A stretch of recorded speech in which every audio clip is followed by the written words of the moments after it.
दरम्यान राष्ट्रवादी काँग्रेसचे नेते आणि मंत्री धनंजय मुंडे यांनी भाजप सत्तेशिवाय राहू शकत नाही असा दावा केलाय। तर विद्यार्थ्यांच्या फी संदर्भातल्या घोटाळ्याबाबत ईडी चौकशी करत असल्याने आपण फार काही बोलू शकणार नाही असंही मुंडेंनी सांगितलंय।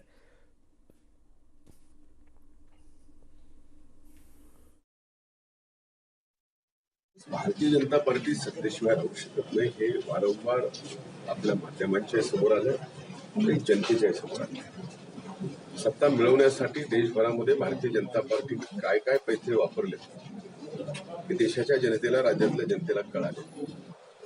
त्यामुळं मध्यवर्ती निवडणुका आणखीन कुठल्या पक्षाशी जाणं याची जी काही भारतीय जनता पार्टी चर्चा करते आणि अफवा पसरवते त्या अफवेला काहीही अर्थ नाही।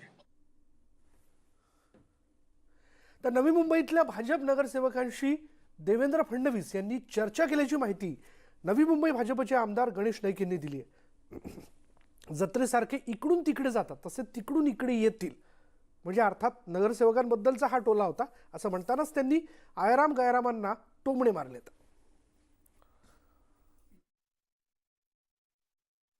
आपल्यासोबत भारतीय जनता पक्षाचे नेते गणेश नाईक आहेत। नवी मुंबईची महानगरपालिकेची निवडणूक होती आहे। सगळ्यांचं लक्ष या महानगरपालिकेच्या निवडणुकीकडे आहे आणि इकडच्या निवडणुकीकडे लक्ष म्हणजे तुमच्याकडे सगळ्यांचं लक्ष असतं।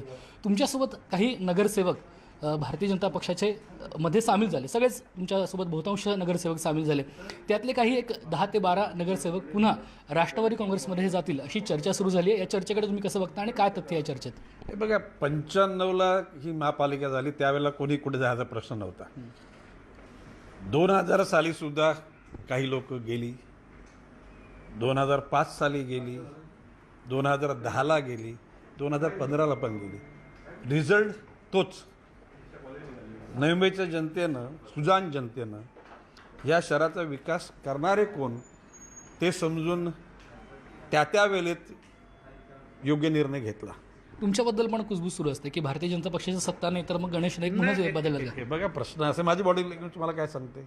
आय एम नॉट, हे बघा, मी आमदारकी करता, मंत्रिपदाकरता माझ्या पाठीमागे ईडी नाही आणि IT नाही आणि कुठलं नाही, आणि माझ्या पाठीमागे कुठल्या गुंडांची धमकी पण नाही। ओके, मी सर्वसामान्य कार्यकर्त्यासारखा रस्त्यावर जाणारा कार्यकर्ता आहे।